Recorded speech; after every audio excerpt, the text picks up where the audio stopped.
Leverage your strengths, but also leverage your corporate track record. And when you're selling, hey, I have done this, this, and this, and here's how I can help you. And I've also told clients when they're first getting started to do a couple of warm market leads for free, for just to get your teeth wet, just to get a testimonial or a nominal fee. You can charge a half fee, but not too low. If you're gonna charge, especially people don't charge them too low. I've lost so many deals by undercharging. Listen, just trying to get any little money. That was a lesson, because it doesn't sound credible. If you're offering something of value and you're trying to undercut, sometimes it's not believable. Welcome to Do Small Business Like a Big Boss, where we explore the real stories, hard-earned lessons, and game-changing strategies of entrepreneurs who've moved beyond the side hustle and built businesses that scale with confidence. This show is proudly sponsored by Project Icon. I'm your host, Aisha Jorge Massengill, your small business legal guide. Let's dive in.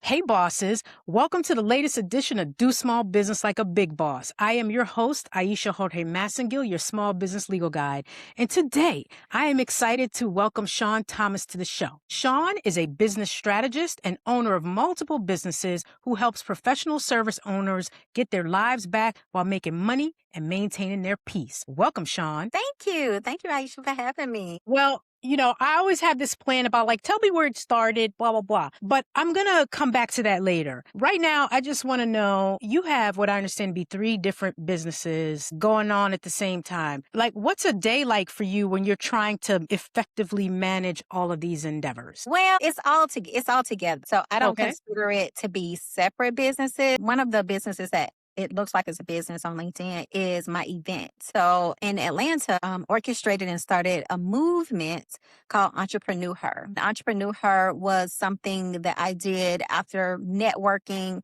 tons and tons and tons of events around Atlanta. And I kept hearing the exact same thing. So as a business owner, you find a need, you feel a need. So that's what I did. I still have a community of amazing women that are successful, and we still are part of that community, but I no longer do the event of Entrepreneur Her. My main business is Credible Visibility Media, where I work with local brick and mortar small businesses. And it's not all local because they're all over. I have clients international. I have clients all over, up there with you in New York and Miami, all over. My favorite clients in Seattle. But yeah, so now you done told on yourself, because all your other clients who think that they were the favorite, now the truth is out. Everybody's the favorite. Everybody's the favorite. It's like having kids, right? Like, who's the favorite? That's right.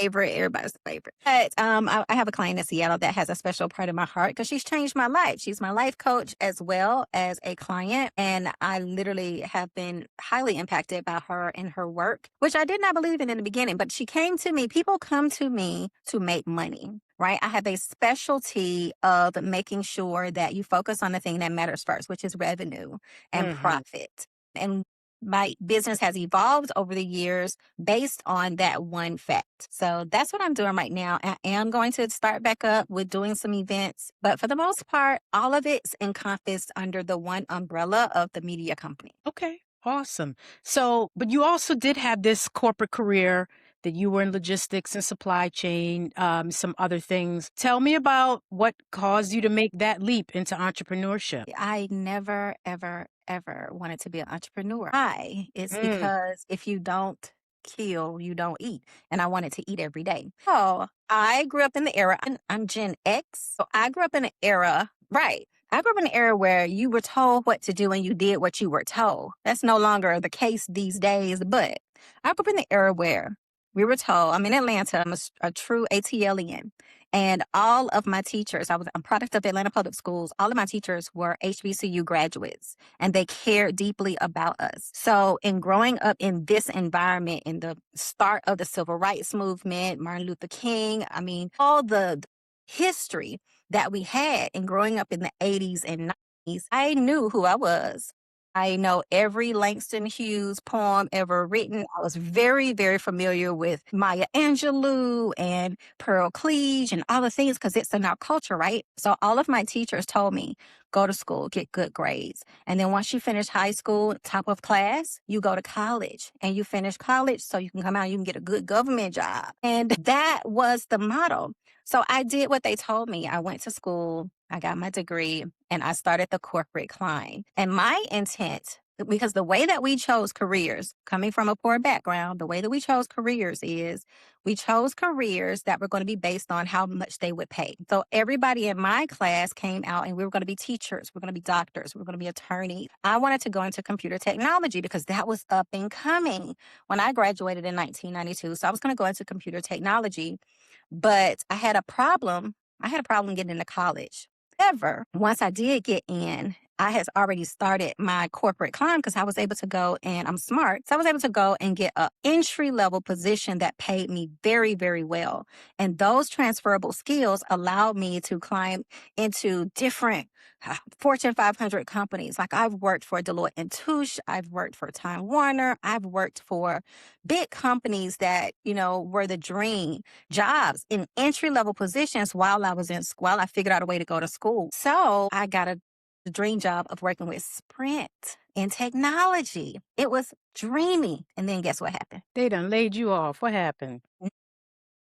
I was at my desk at Sprint when 9/11 happened. We those of us who were adults and some children remember exactly where you were. And I was in my gosh, dream position sitting there. UPS was a client. Like I had these big clients. I was managing all this stuff. And 9/11 happened and the T1s came down with the buildings. And there went a lot of our jobs. Wow. A lot of our jobs went away. And coming from the era back then, it was so easy to get a job. It was so easy to get a job. And then 9/11 happened. I couldn't get a job. And technology was no longer viable because MCI went out of business. Sprint wasn't hiring. AT&T wasn't hiring. And now I'm 3 months and I couldn't find any job. Mind you, I literally had, top tier. Oh my gosh, that was such a good paying job.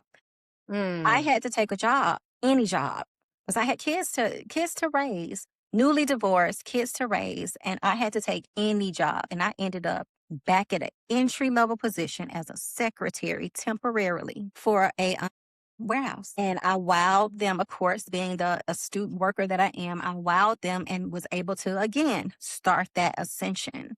And I started that ascension. I started as a temporary employee. I was supposed to be there 2 weeks.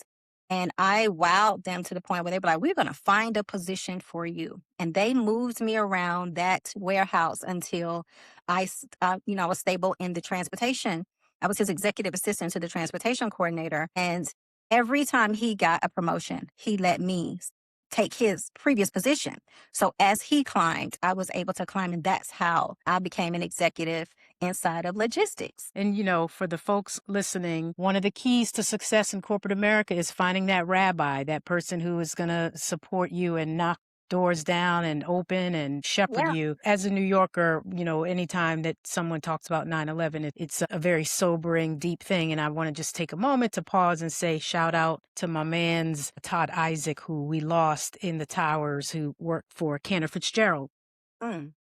That being said, when you talked about the poems and stuff, you said Langston Hughes, I'm like, hold fast to dreams, because if dreams die, life is a broken-winged bird that cannot fly. Yeah. If you're a Gen Xer, you can go through the whole repertoire. Yes. So you're climbing is going well. So then what happened next? So one of the blessings of being driven, one of the blessings of being an ambitious woman is that things happen fast for you, right? And so I climbed very fast, but I'm young, I'm early 30s, I look like me, and I'm in a male-dominated field that does not look like me at all, right? It does not look like me at all. And this is before we had FaceTimes. Google was first coming on. We were still using Nextel phones and Excel spreadsheets to run multi-million-dollar companies. that's what we're using. So no one knew who I was, and my name then was Sean Beach. So they thought all the emails, they thought they were talking to a man and then when they came and when management from other companies that I was negotiating deals, I've negotiated $billion deals. Being in the transportation industry, the whole game is to get the contracts at the least amount per mile so that you have your cost savings in your company and you get your bonus, right? And I was a master negotiator. So essentially, becoming invaluable is essential inside of corporate America. And as I'm negotiating these deals, by the time that they're coming to sign these deals and we're meeting face to face, it's like, the microaggressions are real. My mentor inside of this company was the man that hired me, right? The one that helping me extend up. He had the ability to make the decision to give me those jobs. But once he left the company, it became evident that this ain't where they wanted me. And there were so many things that happened that really affected my heart. And I ended up leaving that company. Word on the street got around that I was unhappy at this one company. And again, this is before we were leveraging LinkedIn, before we were doing anything. People understood who in the industry was a sharpshooter. And word got around, and I would get phone calls saying, hey, we heard you're not happy there. Would you come and do what you did over here, and we'll give you $10,000 a year more? Yes. So I would jump from company to company. That happened to me 3 times. I worked in logistics as a logistics executive multiple times. And every time I went to another company, it was like the same thing. It was all of this aggression and just disrespect. And it just got to the point where I was really tired. But the straw that broke the camel's back, I don't care how effective I was, how much transformation I brought, how much intelligence and thought and change management that I implemented at organizations, it came down to ethics and morals. So the very last job that I had, I remember it specifically the day that I quit because I was called in the office again. After 9/11, transportation changed. It became illegal to not have specific processes in place to make sure that no 18-wheeler had a bomb on it, right? So we had specific things that were legally our responsibility. And this one company trying to make fast money was, usurping those legalities. And I had already put in those processes. To make a long story short, I had already created all of the SOPs and all of the systems, trained all the people. And there was a meeting called, and one of our clients was on the phone. The first thing my president said was, you're going to be in the meeting. You're going to acknowledge that you're here, but you can't say anything. So I'm at the board meeting, with the phone in the middle. Everybody's on the speaker phone. I'm in this meeting, and I don't know what's happening. But then I hear the client on the phone say, is Sean there? And I say, yes, I'm here. And he said, Sean, I am so disappointed in you. Thought you were. I remember this. It was so devastating. He said, I thought you were smarter than this. And I'm like, what is happening? Come to find out, the company had done something. When I left, the company had done something illegal, and there's a missing truck. There's a truck we cannot find. They did not adhere to any of the protocols. We don't have we don't have anything. There's thousands of products on this truck, and now it's missing. And I'm over the department. He's been told that this is my fault, but it's not. I can't say anything. I work here. The client, I can't tell him that I can't say anything. So I have to sit there. And so my president is holding my hand, and he was like, Dave, I'm sorry this happened. I'm going to handle it here. There will be repercussions. I'm going to talk to Sean. And I just got thrown under the proverbial truck. And I was just like, and so he said, okay, Sean, once the meeting was over, I was like, what happened? So they told me, we did it anyway, but it's okay. We just need you to sign this paperwork. And so I was asked to sign a false document, accepting responsibility. There was not going to be any repercussions for real. This is just for show to client. I was asked to sign a false document to admit to wrongdoings that I did not do, to apologize to this client and, sign this document. And I just went to my office and I almost cried. And I was just like, Lord, why does this keep happening? I'm a woman of faith. And I said a prayer in my beautiful all glass window office. And I was just like, I've dreamed to be here. I've worked to be here. And here is what's happened. It keeps happening to me. And I just said, I don't think you want me here to abandon my morals, to not believe in the word that you have set forth for me. And I have to have faith that there is more for me than this. And I quit that day with no plan. I had 4 kids at home I was raising, newly divorced. All the things, the house note, the big truck note, I had all the things. And I walked out that day and I've never been back. And God is faithful. The highest I made, I quit in 2008. The highest I made was $125,000. $124,000 a year was my salary back in 2008. And I promise you, 2009, I made $125,000. I've never made less than what I made a year at those jobs. It's only gone up. God is so faithful. But I promise you, I didn't have a plan. I didn't know what I was going to do. I never wanted to be an entrepreneur. Growing up in the projects here of Atlanta, baby, I needed a guaranteed check. But when these people asked me to lie, to go against my morals and integrity, to not be ethical, it just did something to my soul. And I tell people all the time that there are so many illnesses that have come out of just that, that stress that corporate puts on you, the things you have to swallow, the smiles you have to fake, the tears you have to hold back. All of, and this was before there was all this online support groups. I didn't have mentors. My mentor was a man. There was no one to ask how to navigate these spaces back then. We weren't in chat groups and social media. We didn't have all that. We were I'm just trying to navigate, be a good employee. I show up every day. I stay late. I do all the things that are still happening today. And this still happens, right? I was the most educated in every sense of the word. I was more educated than every president, vice president. The boss that I'm telling you about that hired me was a paramedic. He didn't even go to college. Yet I had to have a master's degree to take a position that he was giving up. Hello. So what did you do? What was so you leave without a plan. What was the first thing you did to get your business off the ground? I used my Rolodex. Back then, we had a real Rolodex. That's right. Use that little Rolodex, girl. I took my Rolodex now. So I started calling. So my idea was, I have huge networks in transportation. So my idea was, I'll call every one of my connections at these transportation agencies, let them know that I am now a free agent. I'm a broker, and I will now represent other truckers. Owner-operators were my heart because they did not have the budget or the wherewithal to fight for themselves. So I was their advocate in every field. I made sure they got paid first and in full versus the stereotypical, corporate, we'll pay you in 180 days. Owner-operators they couldn't stomach waiting 180 days. So I made sure that all my owner-operators were first paid, always on time, if not early. So my idea was, I'll just broker for them. I'll go out and I'll secure contracts for my owner operators and they'll just pay me. I mean, if I get 5 or 6 of them paying me $1,000 a month, I can navigate that and grow that into a straight brokerage. And I had all the contacts. However, what I found, they didn't have any marketing, no website. Most of those drivers were operating from 2 cell phones. They had 2 Nextels and, just trying to navigate like this.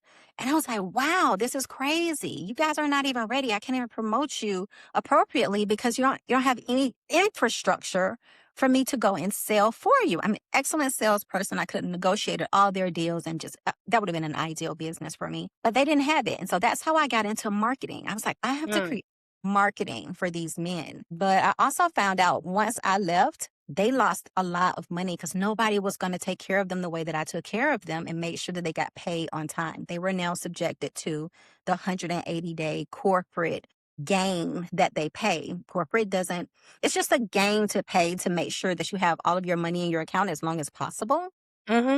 You really, it's that 180 game, if not longer. So they didn't have the infrastructure. A lot of them just could not afford to pay me because they weren't getting paid anymore since as the advocate was no longer there. And I had to find other businesses. So back then now we're getting online. So my first successful venture was selling websites and SEO services because SEO was new and it was costing a lot of money and I was learning how to do it and I cared about the businesses. So that's how I got started. That's the complete story, how we landed here, and it's been up ever since. So what I heard you say was you had to take a leap of faith. You tapped into your Rolodex, but I also saw, I think in some of your websites that you also started scared, which really resonated with me because, one of the my tagline of the show is build a dream messy, build it scared, just don't build it small. So talk to me about what it was like doing it scared, right? Like you got babies, you got 4 of them. I don't know how old they were at that time, but you got babies that you got to feed. You've left the security of corporate. So how did you navigate through feeling that fear in the beginning? So I'm gonna tell you the truth. I've never failed at anything. And I'm always gonna bet on myself. I know that I'm a hard worker. I know that I'm freaking brilliant. And there's no task too high that I can't accomplish. So I just had that level of, faith in self, faith in God. My background is so many miracles. Like my literal life is a miracle. I'm a 2-time cancer survivor. Yeah. Everything about the journey that I have been on is nothing but miracle after miracle after miracle. So I can bet on myself because I believe that I'm a win in anything. So then that's just my idea. And the babies were young. My oldest back then when I quit was 14. She was going into high school. So I had a 14-year-old, a 12-year-old, a 10-year-old, and I raised my nephew. So my nephew was 8. So I had these little stair-step children. And yeah, we got to pay this mortgage. So luckily though, I had a savings. I made enough money to have a savings. So my year of trying to figure it out, that year of 2009, of really just trying to figure it out, it wasn't hard. And then, back then I had I had a coach. I had name brand stuff. I had the boots. I had the jacket. I had all the name brand stuff. My daughter was coming online, so she sold a lot of things on eBay, bringing that. I mean, that paid the mortgage for a couple of months, just getting rid of all the name, all the luxury I didn't need. Sell out the suits. I guess sold the suits. So I had ability to bring in some money to support myself, but I also knew that I could sell. So once I figured it out, what was selling right now, what was marketable, what people needed at the moment, it was up from there. But it really was a lot of faith. So you mentioned the sales, and that being a big part of, I think, the business where you're coaching folks as well. What do you think are the key components of making a good salesperson? A good listener really is all about sales is nothing but service. So when you hear how you can help people, the ability to translate, I hear your problem and here's my solution for your problem and here's how much it costs for me to solve that for you. I have a track record of it. So let me tell you about the other people who had your same problem and how I helped them. And if you need to call them, we can call them right now. I don't have to preface them because they're legitimate. That's how I move. And a lot of people, when they're starting out, when I started my business, a lot of, people came to me who were trying to transition out of corporate as well. And so like literally, you can leverage your credibility and make a consultancy off of the previous work. I love doing that for women. So what I do is I tell them, I say, hey, leverage your strengths, but also leverage your corporate track record. And when you're selling, hey, I have done this, this, and this, and here's how I can help you. And I've also told clients when they're first getting started to do a couple of warm market leads for free just to get your teeth wet, just to get a testimonial or a nominal fee. You can charge a half fee, but not too low. If you're going to charge, especially, people don't charge them too low. I've lost so many deals by undercharging. Just trying to get any little money. That was a lesson because it doesn't sound credible. If you're offering something of value and you're trying to undercut, sometimes it's not believable. Yeah. I always say that, one of my mentors talks about people who pay attention. Right. And so if everything is free, and I've had to make that adjustment in my own business, like I don't do free consultations anymore because it's like you get people who just want to gobble up your time and they're not serious. They're not serious people. And our time is too busy and it's limited. Right. And so how you price your services and not just giving everything away, sometimes you have to take that step. But I would imagine as you're coming out, someone who has a logistics background and has different frameworks, what are some of the kind of structures and frameworks that you bring into a lot of the work today that you think like an entrepreneur would really benefit from? Structures. So the main thing for me is, again, revenue generation.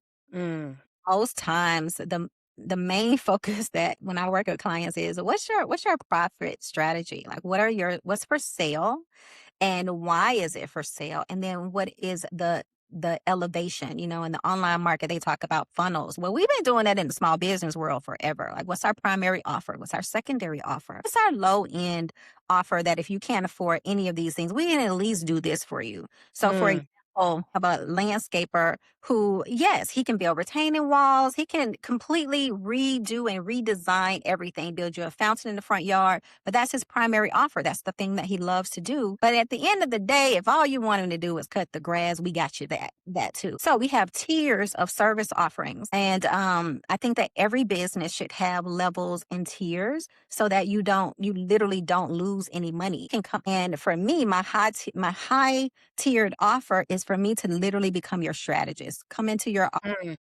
business, become your fractional COO. I love operations. That's important. But the operations is where the structure happens. So having that as a long-term play is great. But at the end of the day, if all you need is if all you can afford or you really could help with your budget is a strategy, then I'm going to make sure that you have everything you need to know, and you can refer back to my strategy calls. It will last you for 2 years of ideas, just getting things straight in your mind of what to work on, what to focus on. So I think that that's the thing, having a profit map. How do we make money? What's for sale? What is the market saying? And then just not pulling numbers out of the sky. Do the research. And I know we got AI now, but AI don't know. AI, it is regurgitating information that is online that might or might not be true. Right. So you really have to do your market research. So I have a philosophical question for you, and I ask this of my own coaches because you get a lot of advice about niching down and being really focused on your ideal client. But you just talked about something really important, having an offering for folks in like different stages. So as someone who is deep into sales and marketing, how do you define your messaging so that you're still hitting that main person that you want to hit, but still maybe make yourself available to the people on the front end? This is a perfect question. I get this all the time. You focus on, so I have an analogy around a bullseye, right? You focus on your perfect, ideal bullseye client. And there's always those rings of peripheral, right? So even if they're not the bullseye, you only talk to the problem, the literal, not the problem, but the solution. You have to know your ideal client's problem so that you can have a specific solution. And you speak to the solution that you provide, not the benefits and the features and talking about what they don't have. It is, here's the solution to your problem. Here's the solution that I provide. And that solution is going to speak to, and when you explain your solution, it will hit all of the outer rings from the bullseye. It'll speak to the entirety of the market and not just the simplicity. Most people focus on the things that don't matter. And it's a lot of fluffiness going on. It's a lot of fluffiness going on. Now, inside of my business, I literally, most of the time, I'm operating as a fractional COO. I do not market with that. I market with, if you want to make money, you want to talk to me. If you're a small or medium-sized business, if you service-based business, I specialize in service-based businesses, and you want to make more money in your business, I'll help you find the profit in your business. You want to talk to me. That's it. And that encompasses all of the components. Now, there are some specific criteria, but if you want to make money, you want to talk to me. Now, there's some criteria for my ideal client, because the problem is they want to make more money. But if you are I've met people who have 3 separate lanes of what they do. They might be a realtor, but they're a dental hygienist, and they have a painting company that they do on the weekends with their husband. If you are a service-based business and you want to make money, you talk to me. But that's not my ideal. They're in one of the peripheral rings of my actual offer, and that bullseye. They're further away from the bullseye, but the message still speaks to them.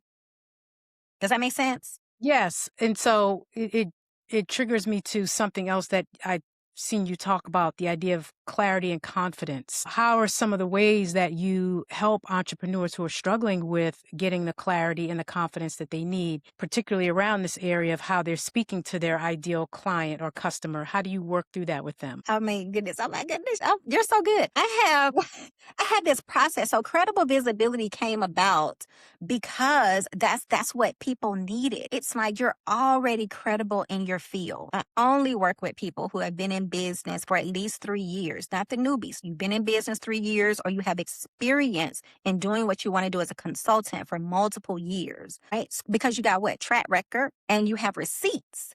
So I have a process that pulls it out of them. I have a complete signature process that pulls out their credibility in such a way that gives them specific language. I don't make it up for them. We don't go to ChatGPT. It is where I ask questions, I listen to what they say, and together we create their own complete bespoke signature framework that is only theirs and that speaks to probably who they were about 5-10 years ago and solves the problem. Because nine times out of it is true that your most ideal customer is the one that you used to be, that you solve for yourself.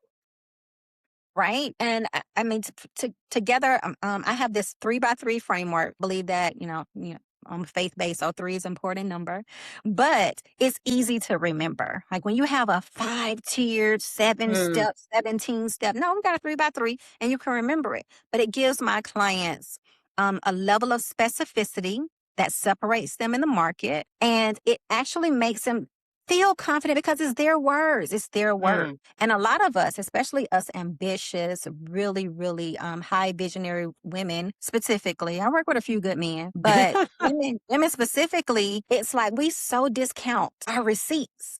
We discount our accolades. We forget about the mountains that we've climbed. And so when I can pull that out, it automatically gives you confidence because it's like, oh my goodness, I did do that. Yeah.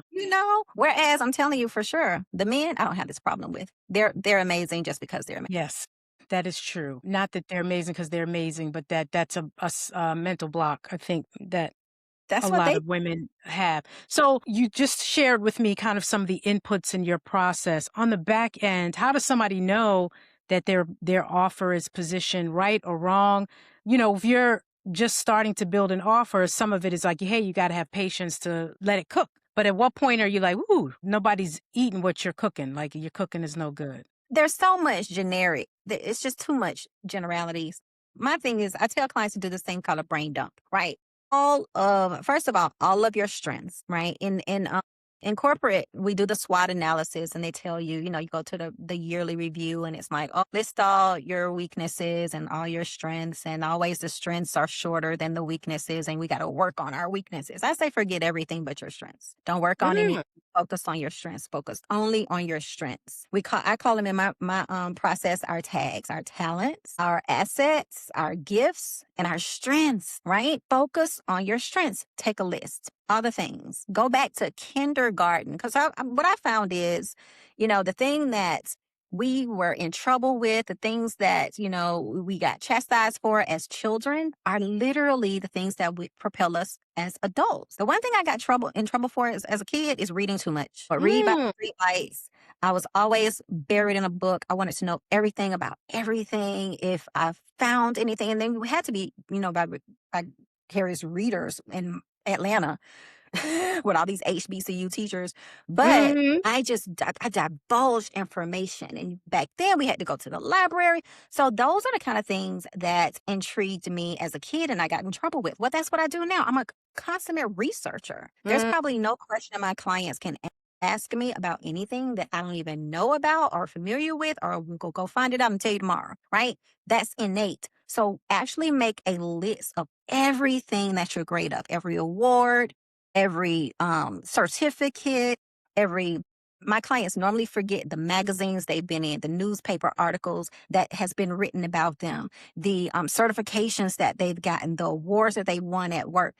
All of that, so you can look at it. And then what do you want to sell? What do you want to sell? Who's selling it right now? What on a high level, right? When I was starting my business as a marketer, I went and researched the McKinley Group, right? They're master marketers. They have white papers galore. I divulged that. What is the research saying?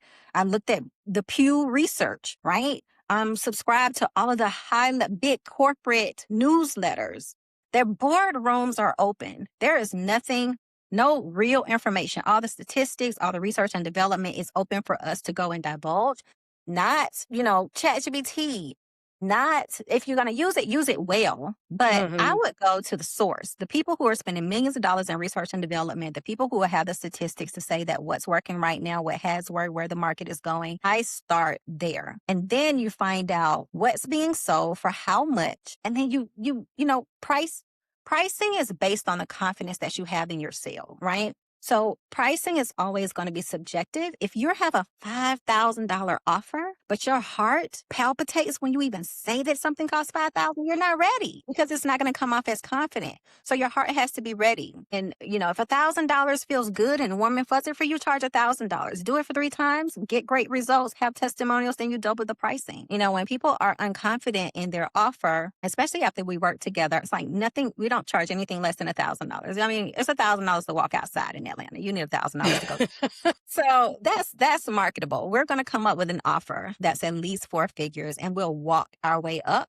So we start with $1,000 offer. Once you do it 3 times successfully, get 3 testimonials, we'll double that. Once you do it again 3 times successfully, get 3 more testimonials, we double until you feel confident enough to where your market and your offer match with the pricing that you're confident enough to sell, and say it with your whole chest and there's no heart palpitations. See, this is bad for me because we're like literally of the same generation. So everything you're saying, like with your sayings and stuff, is like, I hear myself saying it. Because I always tell this story about being a young girl growing up in the Bronx and like learning how to play basketball and going to the courts and declaring with confidence, I got next. And I would say, being a 12-year-old girl who's not tall, and I say, saying with my whole chest, I got next. And being able to endure the funky expressions that you would get. So it's the same thing in business, right? I've been there when I'm saying a number and I'm like, I hope that doesn't scare them off. I also have a saying, and it's not me, it's Robert Frost. It says, good fences make good neighbors. It says, keep people in, and fences keep people out. And so if you price yourself too low, you might be letting some people in that fence that you don't, on the other side of that fence, that you don't want there. And today's price is not tomorrow's price. So like, if that person is not going to accept your price, that's a gift. I have sons, and I tell my sons, like, if that girl said no, that's a gift. She wasn't for you. She wasn't the one for you. She wanted to go on the extravagant date and spend up all the money and then doesn't call back. Like, that's a gift, because you have to make this whole investment chasing this client, this money. They've given you the answer. It's okay to move on. All right. That's today's sermon for the pod. Tell me the one thing in building your business that you're most proud of. I was proud of the schedule that I have for my business and the parameters of work, because I do have, so I had those 4 kids back then, but then I started over. So I have a new 15-year-old. She's 15 now. My oldest is almost 34. And I had this little 15-year-old girl. So she's important to me. And it's important for me to be present. Another reason that I started this business was because corporate was pulling me so much further away from being present with my kids, because the longer hours, every time you start a new job, they want more. They need more. It's so much more to do. So it's beyond, and you're on salary, so you're not paid overtime. You're literally working. And my babies are important to me, right? So I needed to be present at home. And so my hours now, I take my kids. I have always done this. I take them. I don't care if the bus does go to school. I'm dropping everybody off, and I want to be able to pick them up, right? And I sacrificed that with the older kids, because as I started moving from company to company, I no longer could pick them up. And I made that sacrifice, and it hurt my heart. So my biggest flex right now is I start my work at 10 o'clock because I do have to get my workout in. I drop my baby off at high school. And we say I love you every morning when she gets out of the car, and I go work out for an hour. And then I start my day at 10 o'clock and I end my day at 4 o'clock because she gets out of school at 4:30. And I don't work after hours. And every client, there's no weekend work unless you pay me. And I agree. But there's nothing. I'm not checking my email. I don't check my email until I start my computer up at 10 o'clock the next day. So I am not on call. And I've made all those concessions before. I've always been on, and I've charged less than, and the scope gets so far skewed when you do stuff like that. So we get to choose the level of clientele that we serve, and the flexibility we want to have. It'll be so much easier to get up and, Right. let these people pay me to do nothing but get my hair done every Friday or what all the other people do, right? Or, search the internet all day and still make your pay. No, Yeah. my Yeah. work is structured. I care and I serve my clients at a high capacity, a high level, and they know they can trust me and they respect. I don't believe in boundaries as much as I believe in managing my energy and managing the space that is the respect level. All right.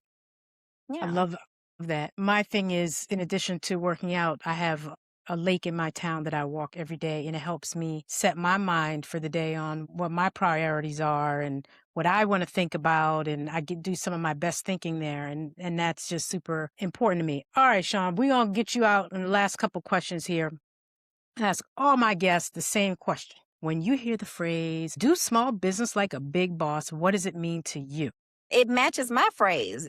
Do small business like a big business. So don't treat your business as if you're the corner store. You're on Main Street. The bull is outside of my office, right? Like the bull on Wall Street. I see that when I walk out my office, right? Respect me and my intellectual property like you respect anybody else's company because I'm a company. I Yeah. employ. I have employees. I pay taxes, right? So that's the energetics that I give. And that's a standard. I don't barter, right? I don't barter. I expect that when we start an engagement that you'll honor your word. Integrity is a core value here. I have my core values of my company in front of my computer. Every day I can look at it, and that's how I hire. It's the gauge that navigates my business, right? Because remember, I told you the ethics and the morals that were being compromised at these corporations. I don't even want that to be in my atmosphere. So when I hire people, that's the norm, right? I can see it every day because it stands right here. So that's the baseline. That's how big business operate. When you go into a company, they tell you, hey, here's what we stand for. Here's what we believe in. And sometimes you have to epitomize that. When you go to college, you have to talk about that. You have to learn that alma mater song. Have your Yep. own alma mater song for your company and stand on it, stand strong on it. So I say that all the time. We help small business do big business because we are big business. That's a bar. You're not the corner store. No. Stop being the corner store. Not that, there's anything wrong with people who've built wonderful businesses, but we're not trying to be the corner store. Right. Sean, where can the people find you and in your 10,000 businesses? Where's the best place for them to find you out here on the interwebs? Well, I love the connection on LinkedIn.